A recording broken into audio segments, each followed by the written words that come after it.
มาศึกษาปฏิบัติฝึกหัดจิต ฝึกปล่อยวางความคิดในจิตนั่นความคิดมีสติรู้ดูให้ทันแล้วละมันทันใดไม่ให้มี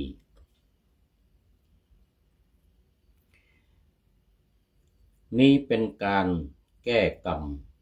ดับกรรมเก่าดับกรรมใหม่ด้วยเล่าวิธีนี้อยู่กับลมหายใจเข้าออกมีหลงไปคิดทุกทีละให้ทันสร้างผู้รู้ผู้ดูใจนี้ให้ได้ละสังขารทิ้งไปกระไรนั่น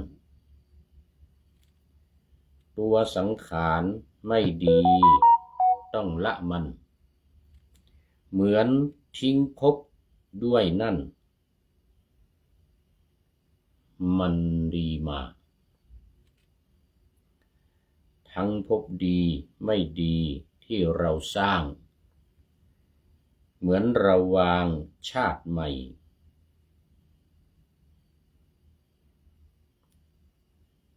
ไม่เข้าท่าจะพบไหนชาติไหนแก่ชราทุกเกิดแล้วมีมาอย่านอนใจ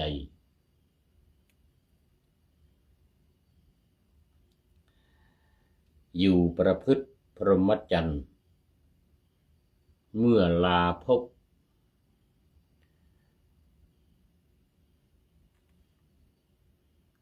หวังเป็นเทพไม่จบอย่าสงสัยไม่ว่าจะเป็นเทพในชั้นใดจะกี่กับก็ไม่มีถาวร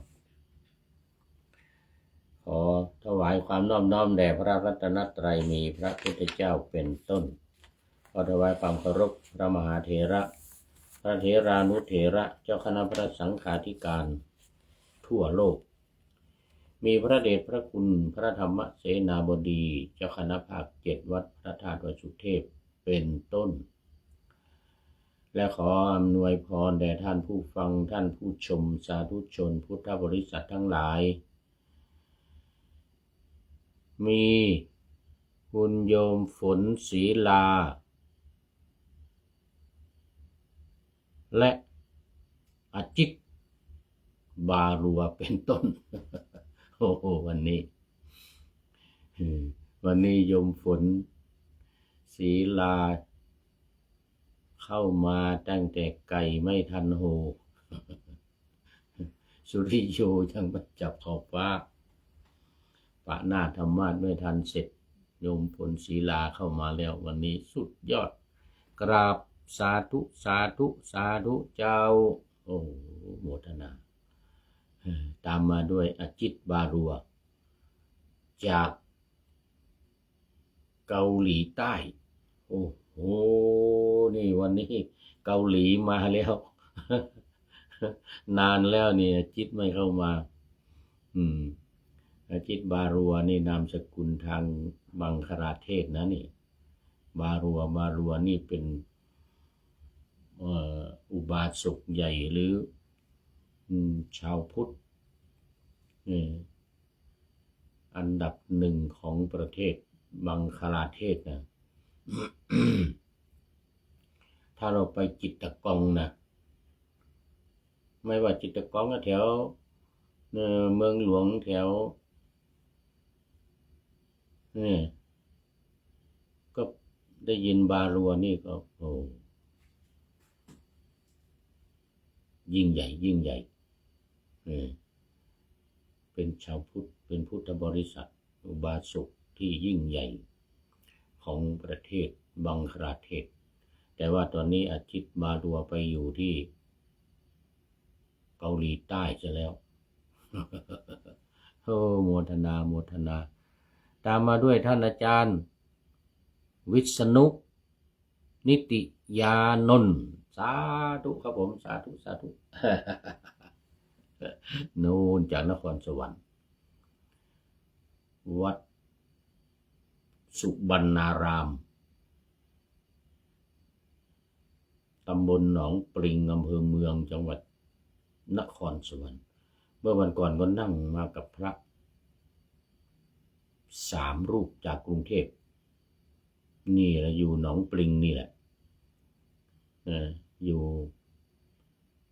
หนองปริงแต่วัดลืมชื่อวัดไปอยู่ตำบลหนองปริงนี่แหละเขารู้จักท่านอาจารย์วิษณุนิติยานนท์ด้วย มาจากกรุงเทพด้วยกันท่านก็มาลงที่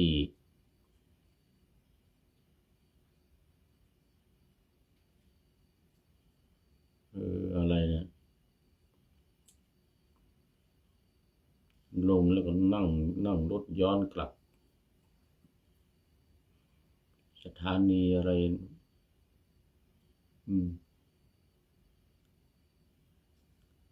ทุกทีจำได้แม่นยำจะลืมชื่อไปนี่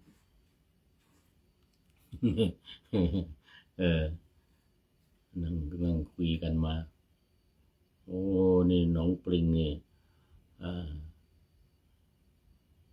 หนองปริงในจังหวัดหนองปริง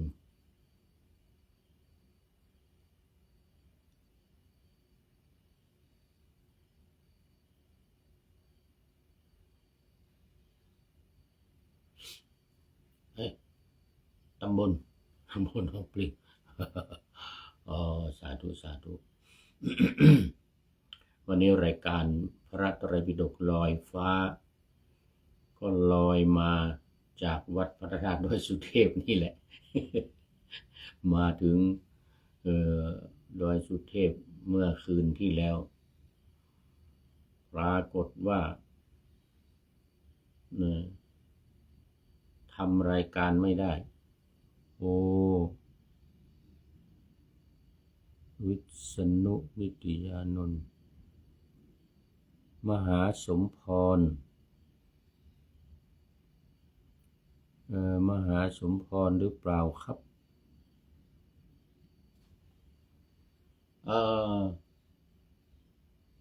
ไม่ใช่มหาเป็นพระแต่ก็มาดูพรรษามากแล้วเนี่ยเคยเรียนเหมือนกันเรียนปรริญญาเรียนบาลีเหมือนกันแต่ว่าสอบไม่ได้ เห็นผมไปสอบประโยค6นี่ท่านก็ยังว่าโอ้อายุมากขนาดนี้แล้วยังไปสอบบาลีอยู่หรือว่างั้นนะไม่ใช่มหาสมพรเป็นวัดอยู่ชี้วัดให้ผมดูอยู่นะข้างทาง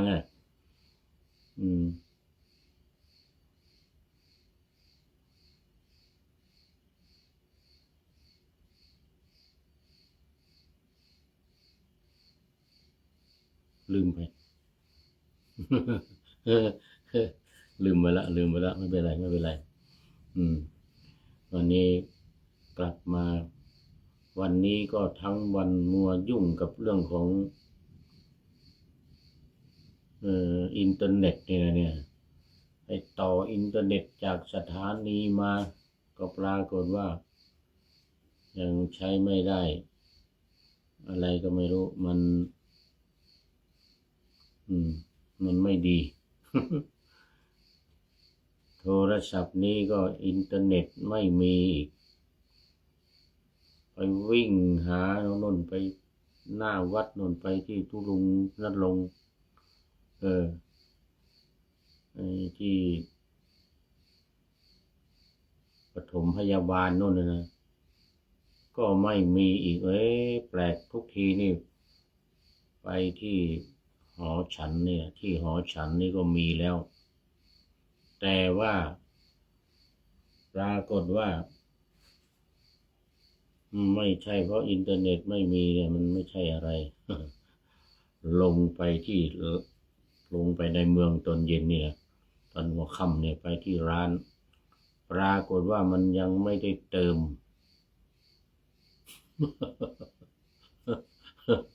ยังไม่ได้ยังไม่ได้เติมเงินยังไม่ได้เติมเงินอินเทอร์เน็ตมันก็เลยไม่มีอินเทอร์เน็ตทีเดียว ตอนนี้เติมเงินมาเรียบร้อยแล้วก็เลยกลับขึ้นมาบนวัดนี่ทุ่มกว่านี่ ทุ่มกว่าแล้วก็เลยไม่เป็นไรไม่เป็นไรยังทันอยู่เดี๋ยวเนี่ย5 ทุ่มรายการนี้จะออก5 ทุ่มวันนี้ยังทันอยู่ เนี่ยไปสอบกรุงเทพกลับมาทำเรื่องการย้ายชื่อเข้าวัดเนี่ยโอ้โหใช้เวลาทั้ง2 อาทิตย์เนี่ยเสร็จเมื่อวานเนี่ยแล้วก็ยื่นเรื่องทำจึงยื่นเรื่องทำหนังสือเดินทางได้ทำพาสปอร์ตเนี่ยได้เสร็จเรียบร้อยหมดแล้วตอนนี้ขึ้นมาบนวัดแล้วตอนนี้รอแต่เล่มพาสปอร์ตอย่างเดียวรอเล่มพาสปอร์ตมาเมื่อไหร่ก็จะต้องไปทำวีซ่าที่ประเทศอินเดียนะก็คาดว่าคงจะต้นเดือนหน้านี่แหละพาสปอร์ตเดือนนี้หลังวันที่15ไปนี้ได้ทันมาเมื่อไหร่ก็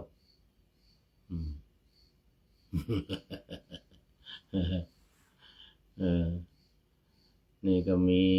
ตุลุงนะลงท่านนะโยมจงรักนี่ก็ยุให้มาตั้งในเครือข่ายตั้งเนี่ยอินเทอร์เน็ตในห้องเนี่ยว่างั้น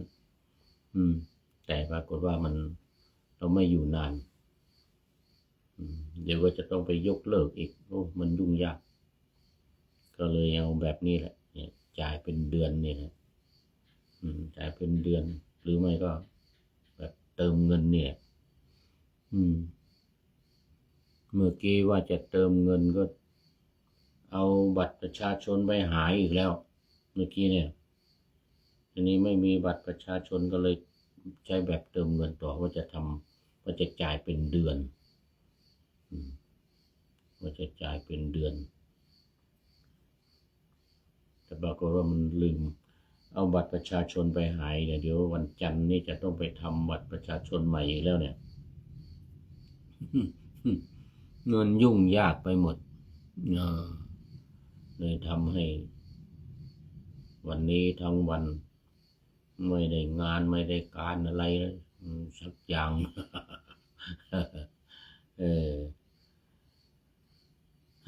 ก็บันทึกเสียงรายการล่วงหน้าวันนี้ล่วงหน้านิดหน่อยเนี่ย2-3 ชั่วโมงเนี่ย2-3 ชั่วโมงน่าจะทันอยู่เพราะว่าจะต้องลงวัดฝ่ายหินท่านพระครูสมุวิสุวัตจะต้องเอาลง MP3 นะแล้วส่งให้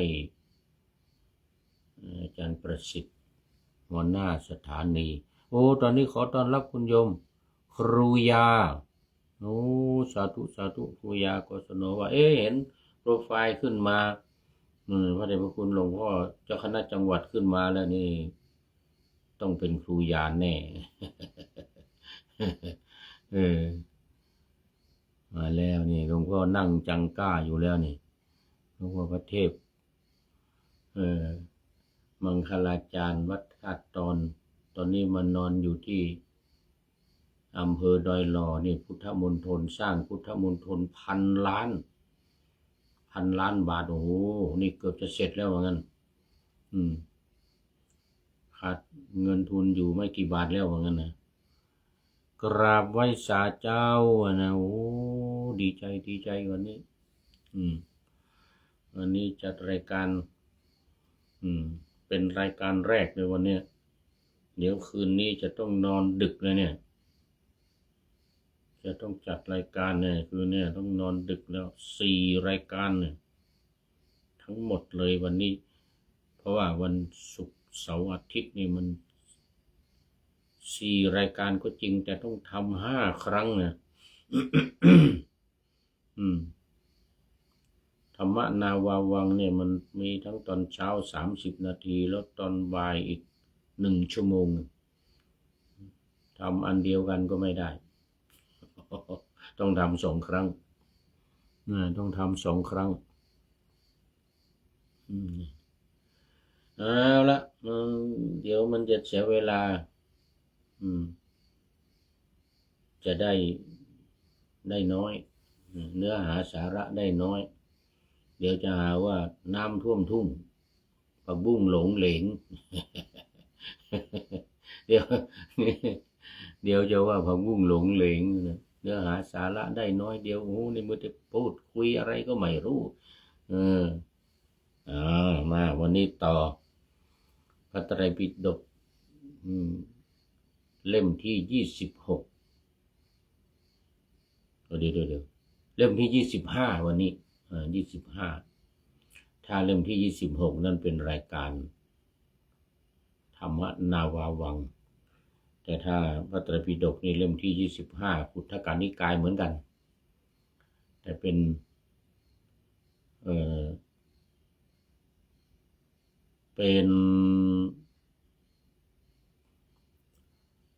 อรรถกถาพระวินัยวันนี้อรรถกถาพระวินัยตติยสมันตปาสาธิกาเล่มที่3 สามนเล่มที่3หน้า80วันนี้หน้า80ยังอยู่ในลาหุลวัตถุกถาอธิบายขยายความสับแสงต่างๆเนื้อหาต่างๆให้กว้างขวางลึกซึ้งยิ่งขึ้นชัดเจนฟังเข้าใจดียิ่งขึ้นเรื่องของพระราหุลพุทธบุตรราหุลพุทธบุตรเป็นบุตรชายหัวแก้วหัวแหวนของพระพุทธเจ้ากำลังมาเจอตอนนี้ตั้งแต่ออกผนวดบวชเป็นนักศิษย์วันที่ราหุลราชกุมารนี่ประสูติพอดีจากวันนั้นถึงวันนี้13 ปี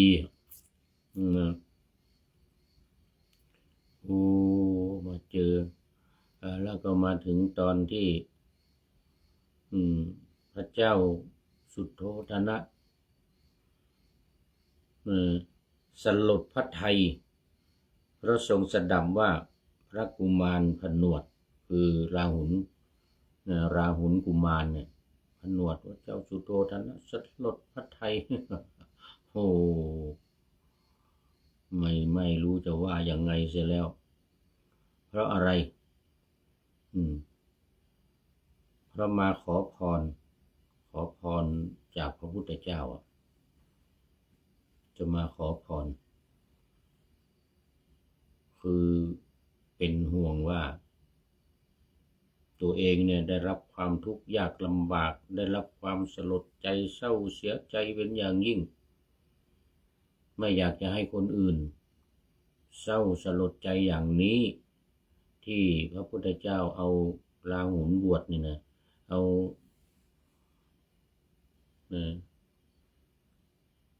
หลานชายหรือเหลนเนี่ยหลานเนี่ยลูกของพระพุทธเจ้าบวชเนี่ยนะคือไม่อยากจะให้คนอื่นพ่อแม่คนอื่นปู่ย่าตายายคนอื่นเสียใจ ที่ลูกไปบวชแล้วมันขาดวงตระกูลน่ะพระเจ้าสุโธทนะนี่หวังจะให้สืบตระกูลเป็นพระเจ้าจักรพรรดิเนี่ยได้รับการทำนายทายทักวันที่ประสูติแล้วว่าต้องเป็นพระเจ้าจักรพรรดิคือพระองค์ก็ทรงรำพึงรำพันกราบทูลพระพุทธองค์โอ้ตอนนี้ขอต้อนรับคุณโยมสายสมรเบญจกุลโอ้FCตัวจริงมาแล้วจากอำเภอท่าปราจังหวัดอุตรดิตถ์ จังหวัดอุตรดิตถ์นะอำเภอท่าปราจังหวัดอุตรดิตถ์FC ตัวจริงเดี๋ยวดอกสีชมพูจะมาละวันเกิดของผู้พูดนี้เองน้อมกราบสาธุสาธุสาธุนี่มาแล้ว ดอกสีชมพูมาแล้วโอ้ดีใจโมทนาเป็นอย่างยิ่งกราบสาธุสาธุสาธุนะ นานแล้วนี่วันนี้ทั้งวันนี่กลางคืนทั้งคืนเมื่อคืนที่ผ่านมาเนี่ยไม่ได้จัดรายการวันนี้ทั้งวันไม่ได้จัดรายการเพราะว่าสายเขาตัดหมดเนี่ยจากสถานีที่ต่ออินเทอร์เน็ตจากสถานีมานี่เขาตัดสายหมดต้องไปต่อแล้วก็ตัวเองก็ขึ้นไปลำบากอยู่ข้างบนนู่นให้ขอท่านมีปางขึ้นไปต่อสายอินเทอร์เน็ตลงมาปรากฏว่าไอ้เครื่องนี้มันเสียอีกแล้วใช้ไม่ได้โทรศัพท์ของตัวเองก็ใช้ไม่ได้กำลังมาได้เมื่อกี้เนี่ยขึ้นมาใน2 ทุ่มแล้ว คืนนี้อยู่ด้วยกันเด้อโยมสายสมรโอ้โยมสายสมรชอบหลับอีกแล้วเดี๋ยวจะเข้าไปนอนแล้วนี่อีก4 รายการนะจัดคืนนี้ล่วงหน้าไว้วันพรุ่งนี้อย่างน้อยๆก็4 ครั้งนะเหลือไว้สักครั้งหนึ่งครั้งที่5ต้องเหลือไว้วันพรุ่งนี้รายการตอนเย็นนี่รายการตอนเช้าต้องให้เสร็จหมดนี่คืนนี้นะตอนเช้านี้ต้องให้เสร็จหมดนะ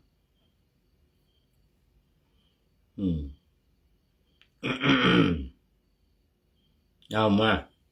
าต่อเสียอกเสียใจเศร้าสลดใจหลังจากที่หวังตอนแรกนี่หวังพระพุทธเจ้านี่แหละเจ้าชายสิทธัตถะนี่แหละจะเป็นพระเจ้าจักรพรรดิสืบทอดวงตระกูลโคตมะโคตนี่นะโคตมะโคตสกยวงศ์เนี่ยปรากฏว่าพระพุทธเจ้าก็ออกบวชจนได้ว่างั้นนะหม่อมฉันเนี่ยหวังพระองค์เนี่ยจะเป็นผู้สืบทอดวงตระกูลเป็นพระเจ้าจักรพรรดิแต่ก็ออกผนวดจนได้ว่างั้นนะอุตส่าห์ให้อยู่ปราสาท3 ฤดูฤดูร้อนฤดูฝนฤดูหนาวนะไม่ให้ออกไปข้างนอกที่ไหน กลัวจะบวช เอาไว้มาบวชจนได้แล้วก็ต่อมาหวังนันทะราชกุมารซึ่งก็เป็นพระราชโอรสเป็นราชโอรสของพระเจ้าสุโธทนะนี่แหละเป็นราชบุตรของอามิโตทนะหรือโทโตทนะเนี่ยนะเดี๋ยวเป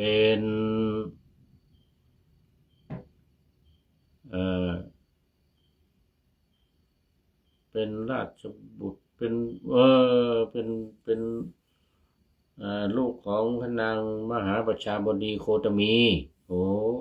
ก็ว่านึกไม่ออกนึกว่าผิดไปซะแล้วนันทะเนี่ยนะนันทกุมารเนี่ยลูกของพระนางมหาประชาบดีโคตมีนี่แหละลูกของ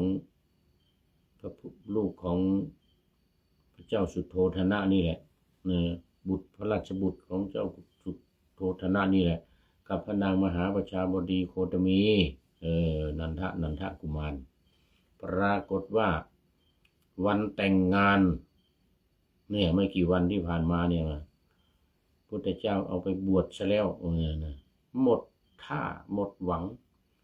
ยังเหลืออีกหนึ่งหวังอีกหนึ่งคือราหุลราชกุมารพระนัดดาเป็นหลานจะต้องก็ได้รับการทำนายทายทักมาแล้วว่าจะต้องเป็นพระเจ้าจักรพรรดิสืบวงศ์ตระกูลว่างั้นนะตอนนี้พระพุทธเจ้าเอาราหุลกุมารบวชอีกแล้วว่างั้นนะพระเจ้าสุโธทนะนี่นะโอ้โหขนาดเป็นอนาคามีนะเป็นพระอนาคามีนะราคะโทสะนี่หมดแล้วไม่มีแล้วนะเหลือแต่โมหะ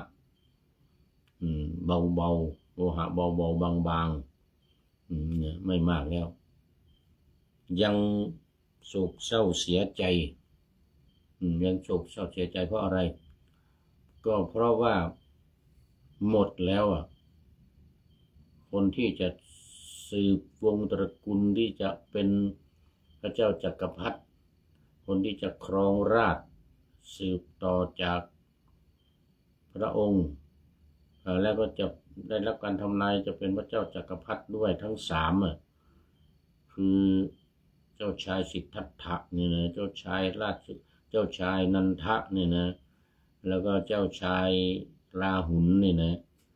โอ้ทั้งสามนี่หมดตอนนี้หมดอะไรตายอยากของนะตัวเองนี่ไม่เป็นไรหรอกเราเป็นอนาคามีแต่ห่วงคนอื่นว่างั้นนะเลยมาขอพรห่วงคนอื่นที่มีลูกหลานที่จะสืบตระกูลเสร็จแล้วจะไปบวชนี่นะมันหมดท่าเลยนะไม่ได้บวชเพื่อตอบแทนบุญคุณไม่ได้บวชเพื่อที่จะแทนค่าน้ำนมบิดามารดา3 เดือนแล้วก็สึกออกมาเป็นทิศแล้วก็มาแต่งงานสืบบ้านของเมืองเหมือนปัจจุบันเลยนะไม่ใช่อย่างนั้นนะนี่บวชแล้วก็บวชเลยนะบวชเลยนะแล้วก็เป็นอรหันต์นะบวชแล้วก็เป็นอรหันต์อย่างราหุลเนี่ยราหุลนี่บวชไม่นานบรรลุเป็นพระอรหันต์นันทะก็เหมือนกันนันทกุมารบวชแล้วก็เป็นพระอรหันต์มันไม่สึกอยู่แล้ววงตระกูลหมดว่างั้นนะโอ้เสียใจเสียใจโศกสลดหมดอะไรตายอยากแล้วพระเจ้าสุโธทนะนี่นะเป็นอนาคามีนี่นะเป็นพระอนาคามีแล้วนี่นะแล้วก็เป็นห่วงยังไม่ใช่ห่วงตัวเองว่านะห่วงคนอื่นสงสารคนอื่นตระกูลอื่นเนี่ยหรือลูกหลานในเมืองกบิลพัสนี่แหละเดี๋ยวพระพุทธเจ้าเอาบวชหมดแล้วก็ไม่มีใครสืบตระกูลเลยนะสักยวงศ์โคตมะโคตเนี่ยหมดแน่ว่านะเลยมาขอพรกับพระพุทธองค์แล้วพระพุทธองค์ก็ตรัสว่าพระพุทธเจ้าทั้งหลายไม่ให้พรแล้วนะตอนนี้มันล้าสมัยแล้วนะไม่มีการให้พรแล้วพระพุทธเจ้าตรัสนะพระตถาคตทั้งหลายทรงเลิกพรเสียแล้วแลว่างั้นมหาบพิตรผู้โคตมะ พระตถาคตทั้งหลายทรงเลิกพรเสียแล้วแลวะหมดท่าเลยข้อว่ายันจะพันเตกับปฏิยันจะอนวัชชังมีความว่าพรใดสมควรที่พระองค์จะประทานให้ด้วยเป็นพรหาโทษไม่ได้ด้วยคือเป็นพรอันวินโยชนทั้งหลายไม่พึงครหานินทาเพราะกิริยาที่รับของหม่อมฉันเป็นปัจจัยด้วยหม่อมฉันขอพรนั้นหม่อมฉันขอพรนั้นข้อว่าตถานันเทอธิมัตตังราหุเลมีความว่าได้ยินว่าโหรทั้งหลายได้ทำนายพระโพธิสัตว์ในวันมงคลว่าจะเป็นพระเจ้าจักรพรรดิฉันใดเล่าได้ทำนายทั้งพระนันทะทั้งพระราหุลในวันมงคลว่าจะเป็นพระเจ้าจักรพรรดิฉันนั้นเหมือนกันคือทั้งพระนันทะทั้งราหุลทั้งพระพุทธเจ้านี่ก็ได้รับการทำนายในวันประสูติพราหมณ์ทั้งหลายโหรทั้งหลายโหราชาทั้งหลายก็พากันทำนายว่าจะเป็นพระเจ้าจักรพรรดิแต่ตอนนี้หมดแล้วโหนแหนทำนายมาแล้วก็ไม่มีผลสักอย่างเลยนะทั้งพุทธเจ้าทั้งนันทะราชกุมารทั้งราหุลราชกุมารหมดท่าแล้วจะเป็นพระเจ้าจักรพรรดิทั้งนั้นครั้งนั้นพระราชาทรงเกิดพระอุตสาหะว่าเราจักชมจักรพรรดิสิริของบุตรจักรพรรดิสิริของบุตรได้ทรงถึงความหมดหวังอย่างใหญ่หลวงเพราะพระผู้มีพระภาคทรงผนวดเสียจึงทรงยังพระอุตสาหะให้เกิดขึ้นว่าเราจักชมจักรพรรดิสิริของพ่อนันทะพระผู้มีพระภาคทรงยังพระนันทะแม้นั้นให้บวชเสียแล้วเท้าเธอทรงอดกลั้นทุกแม้นั้นเสียได้เพราะยังมีอีกหนึ่ง ทรงยังพระอุตสาหะให้เกิดว่าบัดนี้เราจักได้ชมจักรพรรดิสิริของพ่อราหุลด้วยประการฉะนี้พระผู้มีพระภาคทรงยังพระราหุลนั้นให้บวชเสียแล้วให้บวชเสียอีกเพราะฉะนั้นความทุกข์จึงได้เกิดแก่เท้าเธอยิ่งนักว่าบัดนี้แม้กุลวงศ์ขาดสายเสียแล้วจักรพรรดิสิริจักมีมาแต่ไหนเล่าเพราะเหตุนั้นพระเจ้าสุโธทนะสักกะจึงพูดว่าตถานันเทอธิมัตตังลาหุเลดังนี้ส่วนการบรรลุอนาคามิผลของพระราชาผู้ศึกษาพึงทราบว่าภายหลังแต่การที่พระราหุลผนวดนี้เหตุไรพระราชาจึงตรัสคำนี้ว่าสาธุพันเตไอยาเป็นต้นบอกว่าโอ้ดีแล้วดีแล้วข้าแต่ลูกเจ้าได้ยินว่าเท้าเธอทรงดำริว่าแม้ว่าเราเป็นพุทธมามกะธรรมามกะและสังฆามกะก็จริงหรอกแต่เมื่อบุตรซึ่งบิดาของตนให้บวชเสียก็ไม่สามารถจะอดกลั้นยาติวิโยคกทุกข์ได้ยาติวิโยคกทุกข์ได้ชนเหล่าอื่นจะอดกลั้นได้อย่างไรในเมื่อบุตรและนัดดาทั้งหลายของตนผนวดเสียแล้วเพราะเหตุนั้นท้าวเธอจึงตรัสคำนี้ด้วยทรงทำพระหัตถ์ไทยว่าทุกเป็นเห็นปานนี้ก่อนอย่าได้มีแก่ชนเหล่าอื่นเลยขอให้มีแต่ ข้าพระองค์เท่านั้นนะอย่าได้มีแก่ชนเราอื่นเลยพระผู้มีพระภาคทรงกระทำมกถาว่าพระราชาตรัสเหตุเป็นเครื่องนำออกในศาสนาคือเป็นทางออกเป็นทางออกในศาสนาที่มาขอพรเนี่ยที่มาขอพรไม่ให้มีแก่คนเราอื่นนะให้มีแต่พระองค์ที่เสียโอรสเสียนัตตาเสียลูกเสียหลานทั้ง3 พระองค์นี้ก็พอแล้วอย่าให้เกิดขึ้นกับคนอื่น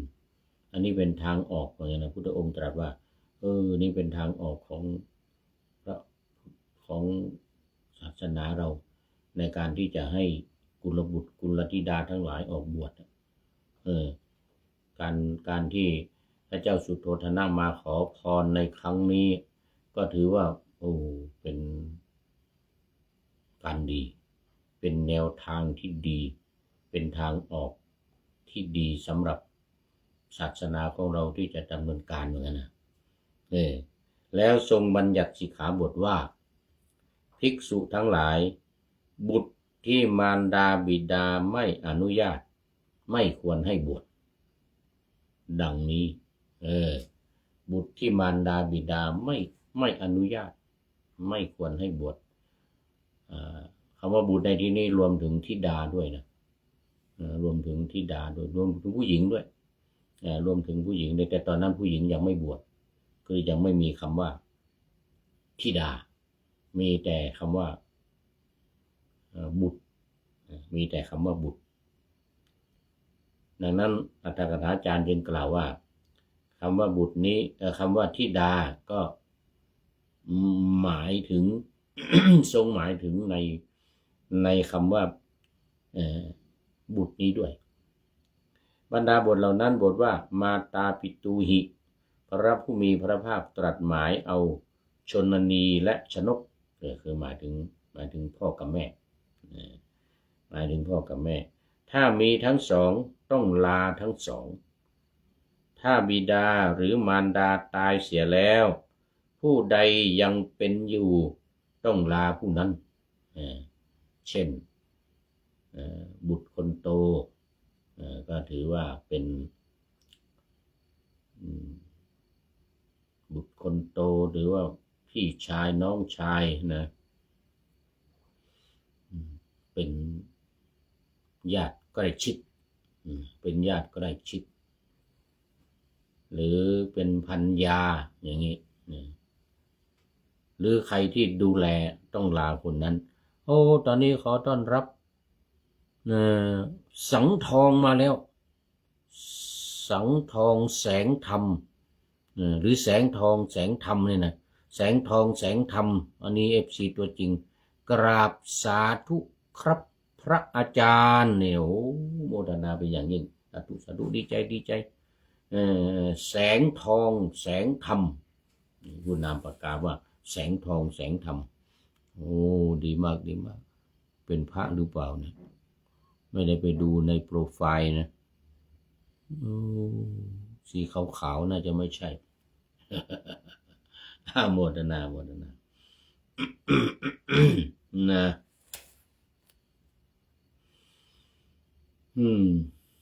ไงล่ะมาตาปิตูหิพระวิภาคหมายถึงมารดาและบิดาถ้าบิดาและมารดาตายเสียแล้วผู้ใดยังเป็นอยู่ต้องลาผู้นั้นมารดาบิดาแม้บวชแล้วก็ควรลาแท้ถึงแม้ว่ามารดาบิดาเนี่ยไปบวชแล้วถ้าลูกที่อยู่ที่บ้านเนี่ยอยากจะบวชเนี่ยต้องไปลาพ่อลาแม่ที่เป็นที่บวชแล้วนั้นด้วยที่บวชแล้วนั้นด้วยควรลาเป็นอย่างยิ่งภิกษุเมื่อจะบอกลาตนพึงไปบอกลาเองก็ได้ไปบอกลาเองก็ได้ส่งคนอื่นไปแทนก็ได้ ส่งกุลบุตรนั้นแหละไปว่าท่านจงไปลามารดาบิดาแล้วจงมาดังนี้ก็ได้คือคนที่มาขอบวชส่งเขาไปลาบิดามารดาก่อนหรือด่าญาติหรือใครที่ปกครองใครที่ดูแลอยู่พ่อแม่ตายเป็นลูกกำพร้าปู่ดูแลหรือย่าดูแลหรือหลานดูแลเนี่ยหรืออาหรือลุงหรืออะไรก็ตามที่ปกครองดูแลอยู่นะต้องไปขอคนนั้นต้องไปลาจากคนนั้นไม่ว่าจะเป็นป้าเป็นน้าเป็นลุงเป็นอาอะไรก็ตามถ้ากุลบุตรนั้นบอกว่าผมเป็นผู้อันมารดาบิดาอนุญาตแล้วเมื่อ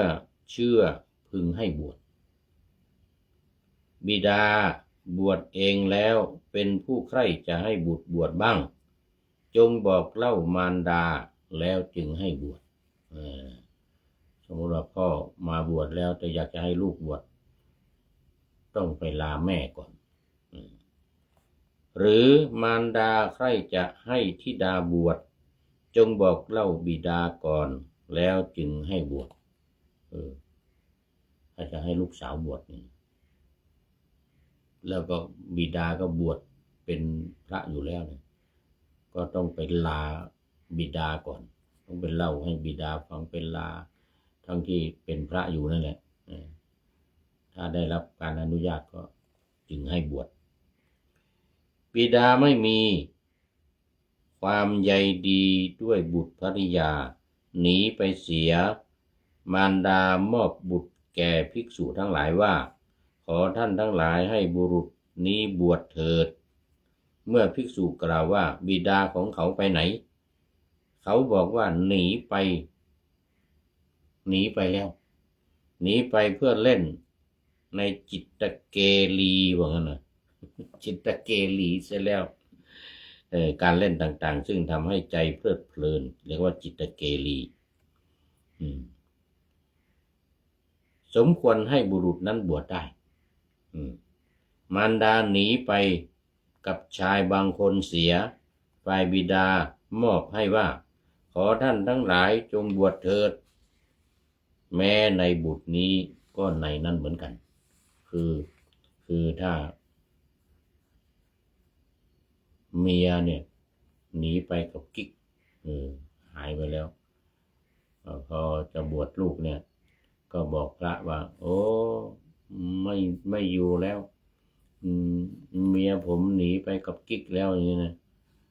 อย่างนี้ก็บวชได้อันนี้บวชได้เหมือนกับบุตรเหมือนกันเหมือนกับบุตรในอรรถกถาชื่อว่ากุรุนทีพระอรรถกถาจารย์แก้ว่าบิดาหย่าร้างไปแล้วมารดาอนุญาตว่าท่านจงบวชลูกของดิฉันเถิดเมื่อภิกษุกล่าวว่าบิดาของเขาไปไหนเขากล่าวว่าท่านจะต้องการอะไรด้วยบิดาเล่าดิฉันจะทราบเพราะว่าเขาอย่าร้างกันไปแล้วดังนี้ก็ควรให้บวชได้มารดาบิดาตายทารกเจริญในสำนักญาติทั้งหลายมีน้าหญิงเป็นต้นครั้นเมื่อทารกนั้นอันภิกษุให้บวชญาติทั้งหลายอาศัยทารกนั้นแล้วจะก่อการทะเลาะหรือพากันติเตียนเพราะเหตุนั้นเพื่อตัดการวิวาทะเสียภิกษุพึงบอกเล่าเสียก่อนจึงให้บวชต้องบอกให้ผู้ดูแลแต่เมื่อไม่บอกเล่าก่อนให้บวชก็ไม่มีอาบัติหมายถึงภิกษุไม่มีอาบัติแต่มันอาจจะเกิดปัญหาตามมาเรื่องการทะเลาะวิวาทกันชนผู้รับมาเลี้ยงในเวลาที่ยังเป็นเด็กย่อมก็จัดเป็นมารดาบิดาได้แม้ในมารดาบิดาชนิดนั้นก็มีนัยยะเหมือนเดียวกันคือต้องไปบอกและต้องขออนุญาต โอ้โยมแสงทองแสงทองแสงธรรมแสงทองแสงธรรมครับอ๋อบอกชื่อมาคือเขียนเป็นอักษรโรมันนี่อักษรโรมัน SANG แสงTHONG แสงทองหลายวันอ่านมาผิดอ่านผิดมาหลายวันวันนี้อ่านถูกละแสงทองแสงธรรมโอ้สาธุสาธุ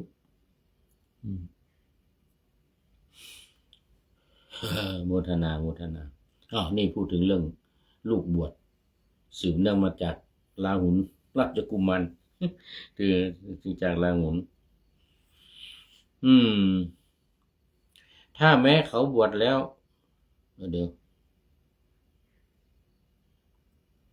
บุตรอาศัยตนบุตรอาศัยตนคือภิกษุเป็นอยู่ไม่ได้อาศัยมารดาบิดาถ้าแม้บุตรนั้นเป็นพระราชาภิกษุก็ต้องบอกเล่ามารดาบิดาก่อนจึงให้บวชบุตรที่มารดาบิดาอนุญาตบวชแล้วกลับศึกสมมติว่าเขาศึกออกไปถ้าแม้เขาบวชแล้วศึกตั้ง7 ครั้งภิกษุควรถามภิกษุควรถามแล้วถามอีกในเวลาที่เขามาบวชแล้วจึงให้บวชไม่ใช่ว่าถามแต่ครั้งแรกแล้วมาบวชครั้งที่2ที่3ไม่ถามแล้วไม่ได้ต้องถามทุกครั้งที่เขาเข้ามาบวชใหม่จะลาศึกออกไปกี่ครั้งก็ตามถ้ามาบวชเมื่อไหร่ก็ต้องถามเมื่อนั้นอีกต้องถามเหมือนเดิมอีกถ้ามารดาบิดากล่าวอย่างนี้ว่าลูกคนนี้ศึกแล้วมาเรือนไม่ทำการงานของเราเขาบวชแล้วจะไม่ยังวัดของท่านทั้งหลายให้เต็มกิจที่จะต้องบอกลาสำหรับลูกคนนี้ไม่มี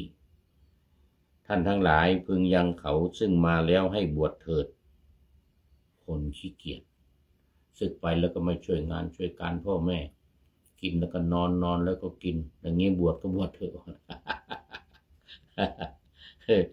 แม้จะไม่ลาอีกยังกุลบุตรที่มารดาบิดาทอดทิ้งแล้วอย่างนี้ให้บวชก็ควรคือเขาทอดทิ้งแล้วมันเป็นคนไม่ดีแล้วเป็นคนไม่ดีแม้บุตรใดอันมารดาบิดามอบให้ในเวลาที่ยังเด็กทีเดียวอย่างนี้ว่าเด็กนี้ข้าพเจ้าขอถวายท่านพึงให้บวชในเวลาที่ท่านปรารถนาเถิดดังนี้แม้บุตรนั้นมาแล้วสุพึงบอกเล่าอีกทีเดียวจึงให้บวชแม้แต่เขาบอกไว้ล่วงหน้าแล้วตั้งแต่นานมาตั้งแต่เป็นเด็กนะถ้าอยากจะบวชก็บวชเถิดนะแต่ว่าเมื่อเขาโตขึ้นมาแล้วเนี่ยมาขอบวชเนี่ยต้องถามอีกทีหนึ่งแม้ว่าจะได้รับการมอบหมายแล้วตั้งแต่เด็กก็ตามยกเว้นว่าไม่มีแล้วเสียแล้วตายไปแล้วส่วนบุตรใดมารดาบิดาอนุญาตในเวลาที่ตนยังเด็กอยู่ทีเดียวว่าท่านเจ้าข้าท่านพึงยังเด็กนี้ให้บวชเถิดภายหลังในเวลาที่เด็กถึงความเจริญเติบใหญ่ขึ้นมาแล้วกลับไม่อนุญาตไม่อนุญาตบุตรนั้นภิกษุยังไม่ได้บอกเล่ามารดาบิดาไม่พึงให้บวชอันนี้บวชไม่ได้เพราะว่าถึงแม้ว่าเขาจะมอบให้ตอนเป็นเด็กแต่ตอนโตมานี่เขาไม่อนุญาตแล้ว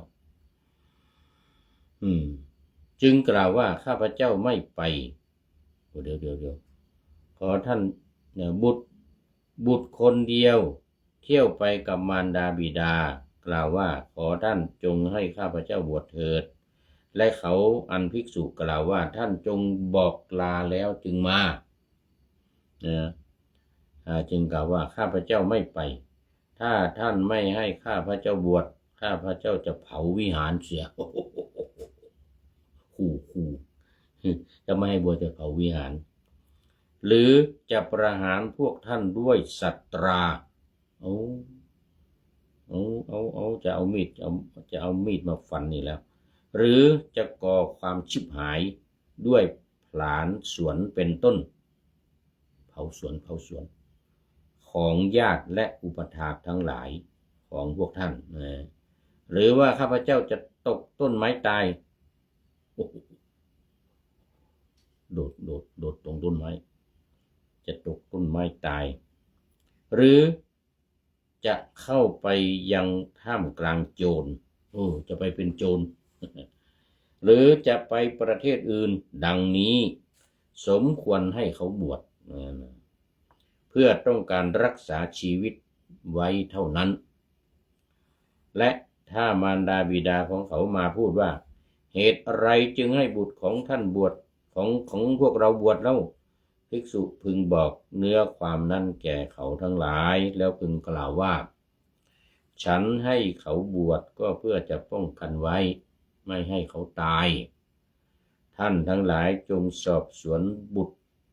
ของท่านดูเถิดว่าเขาพูดอย่างนี้จริงหรือไม่อันหนึ่งสมควรแท้ที่จะบวชให้คนซึ่งคิดว่าเราจะตกต้นไม้ผู้ที่จะโดดต้นไม้ตายนี่นะสมควรให้บวชแล้วขึ้นไปปล่อยมือและเท้าเสียขึ้นไปบนต้นไม้แล้วบุตรคนเดียวไปต่างประเทศแล้วขอบวชถ้าเขาลาแล้วจึงไปพึงให้บวชได้ถ้าเขาลาไปนะถ้าไม่ได้ลาพึงส่งภิกษุหนุ่มไปให้บอกลาแล้วจึงให้บวชละเอียดเหมือนถ้าต่างประเทศนั้นเป็นที่ไกลยิ่งนักแม้จะให้บวชแล้วส่งไปแสดงพร้อมกับภิกษุทั้งหลายก็ควรถ้ามันไกลบวชใช่ก่อนบวชแล้วแต่ต้องส่งไปอยู่นะส่งไปพากับภิกษุทั้งหลายไปแล้วก็ไปแจ้งแก่มารดาบิดานั้นแต่ในอรรถกถาชื่อกุรุนทีอรรถกถาจารย์กล่าวว่าถ้าต่างประเทศเป็นสถานไกลด้วยทางกันดารมากด้วยจะให้บวชด้วยผูกใจว่าเราจะไปบอกเล่าดังนี้ก็ควรแต่ต้องบวชด้วยความตั้งใจนะด้วยความตั้งใจว่าจะไปบอกนะแต่ถ้ามารดาบิดามีบุตรมากและเขากล่าวอย่างนี้ว่าท่านเจ้าข้าบรรดาเด็กเหล่านี้ท่านปรารถนาจะให้คนใดบวชพึงให้คนนั้นบวชเถิดภิกษุพึงควรดูเด็กทั้งหลายแล้วปรารถนาคนใดพึงให้คนนั้นบวชถ้าแม้สกุลหรือบ้านทั้งสิ้นอนุญาตไว้ว่าท่านเจ้าข้าในสกุลหรือในบ้านนี้ท่านปรารถนาจะให้ผู้ใดบวชพึงให้ผู้นั้นบวชเถิดดังนี้ภิกษุปรารถนาผู้ใดพึงให้ผู้นั้นบวชได้อันนี้กรณีเขามีลูกหลายคน มีลูกหลายคนบางทีอาจจะเป็นทั้งลูกเป็นทั้งหลานอยู่ในบ้านเดียวกันเป็น10-20หรือแม้แต่4-5 คนก็ตามก็ควรที่จะเลือก1 คนอย่าเอามากดูไปดูมาหมดเวลาพอดี ลาหุละวัตถุกถาก็จบพอดีเรื่องพระราหุลนี่นะจบพอดีเลยมันรวมมาถึงพรที่พระเจ้าสุโธทนะขอกับพระพุทธเจ้าตอนแรกพระพุทธเจ้าตรัสว่าเรื่องการให้พรเนี่ยพระตถาคตทั้งหลายเลิกกันแล้วไงไม่ได้พรแต่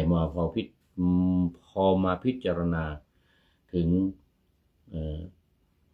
ความตั้งใจของพระเจ้าสุโธทนะที่ไม่อยากจะให้เกิดขึ้นแก่คนอื่นไม่อยากจะให้เกิดความเสียใจสลดเศร้าโศกเสียใจแก่คนอื่นเหมือนตัวเองก็จึงเป็นเหตุผลที่ดีเป็นทางออกที่ดีจึงทรงบัญญัติสิกขาบท ให้กับภิกษุทั้งหลายว่าต่อไปเนี่ยตั้งแต่นี้เป็นต้นไปเนี่ยการให้การบวชบุตรธิดาของคนอื่นเนี่ยไม่ควรถือว่าเป็นอาบัติภิกษุทั้งหลายบุตรที่มารดาบิดาไม่อนุญาตไม่ควรให้บวชเป็นบัญญัติเป็นวินัยภิกษุรูปใดให้บวชเป็นอาบัติเป็นอาบัติด้วยรู้สึกเป็นอาบัติทุกกฎนะเป็นอาบัติทุกกฎจบพอดีวันนี้เวลาก็หมดพอดีคุณโยมแสงทองแสงธรรมเป็นท่านสุดท้ายเข้ามาสู่ในรายการในวันนี้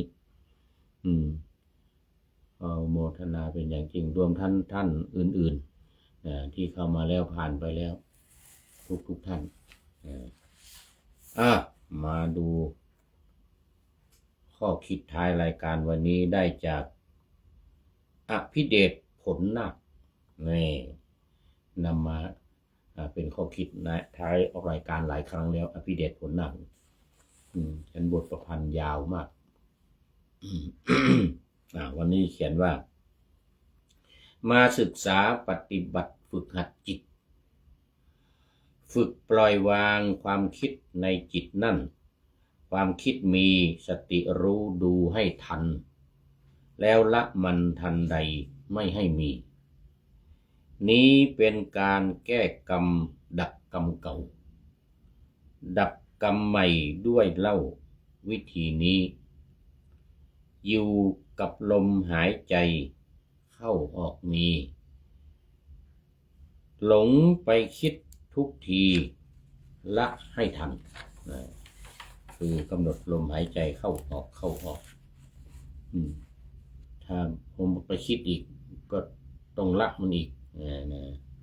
ความคิดทั้งหลายเนี่ยเราเรียกกันว่าธรรมารมณ์เนี่ย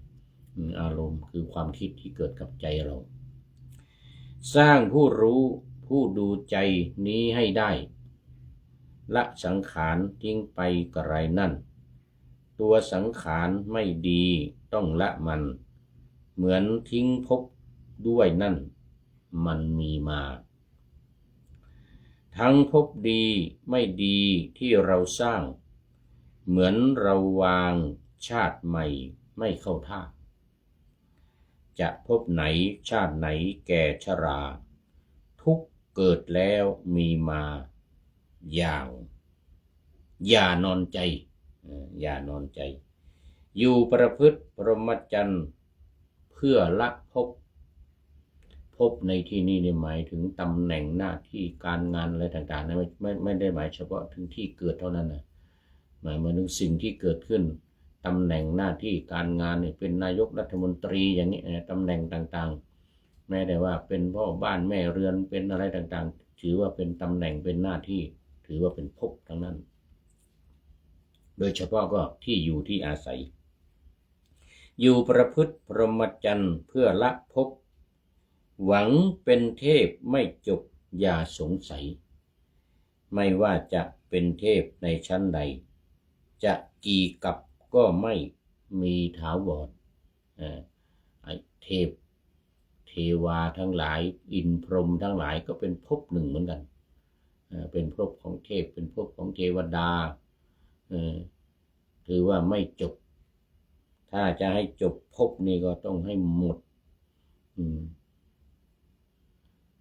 หน้าที่การงานทั้งหลายหมดทุกสิ่งทุกอย่างกิจที่จะพึงทำในพุทธศาสนาใช้คำว่า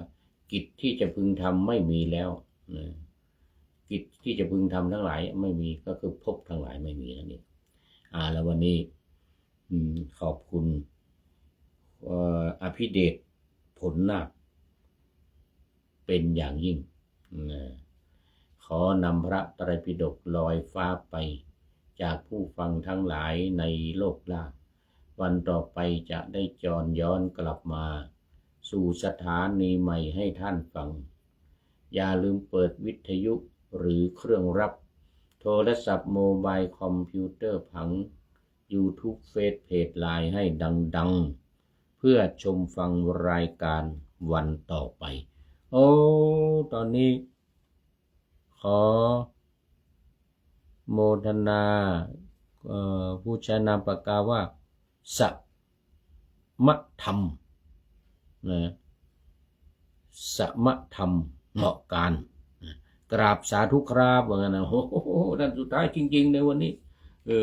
ท่านสุดท้ายในจริงๆวันนี้ขอโมทนาเป็นอย่างยิ่งนะ